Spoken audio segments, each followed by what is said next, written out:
ఇప్పుడు కేవలం నటనపైనే ఫోకస్ చేయాలి, దర్శకులు డైరెక్షన్ మాత్రమే చేయాలి అనుకునే రోజులు కావివి. అందరూ అన్నీ చేస్తున్నారు, అందులో మన హీరోలు కూడా ఉన్నారు.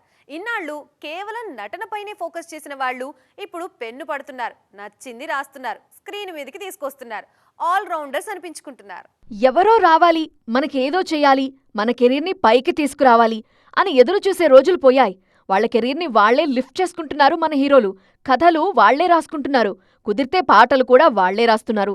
తాజాగా రామ్ పోతినేని లిరిక్ రైటర్ అయిపోయారు. కొత్త సినిమా కోసం పాట రాశారీనా.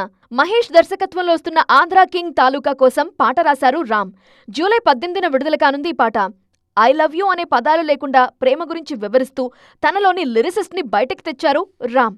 భాగ్యశ్రీ బోర్సే హీరోయిన్ గా నటిస్తున్నారు. తాజాగా ఈ పాటకి సంబంధించిన ప్రోమో విడుదలైంది.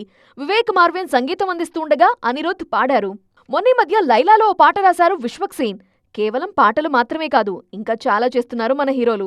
డాన్స్లు, ఫైట్లు, యాక్టింగ్ మాత్రమే కాదు, మిగిలిన డిపార్ట్మెంట్స్లో అడుగేస్తున్నారు. ఇప్పటికే అడవిశేష్, నవీన్ పులిశెట్టి, సిద్ధు జొన్నలగడ్డ, కిరణ్ అబ్బవరం లాంటి హీరోలు మల్టీ టాలెంట్ చూపిస్తున్నారు. ఎవరికి వాళ్లే సొంత కథలు రాసుకుంటున్నారు. తమ కెరీర్ కష్టాల్లో ఉన్నప్పుడు ఎవరికోసం వేచి చూడకుండా వాళ్లకు వాళ్లే మంచి కథలు రాసుకుంటున్నారు. డీజే టిల్లుతో సిద్ధు, ఏజెంట్ ఆత్రేయతో నవీన్ పులిశెట్టి, క్షణంతో అడవిశేష్, ఎస్ఆర్ కళ్యాణ మండపంతో కిరణ్ అబ్బవరం నిలబడింది వాళ్ల సొంత కథలతోనే. తాజాగా రామ్ సైతం ఈ లిస్ట్లో చేరిపోయారు, లిరిసిస్ట్ అయిపోయారు. టాలీవుడ్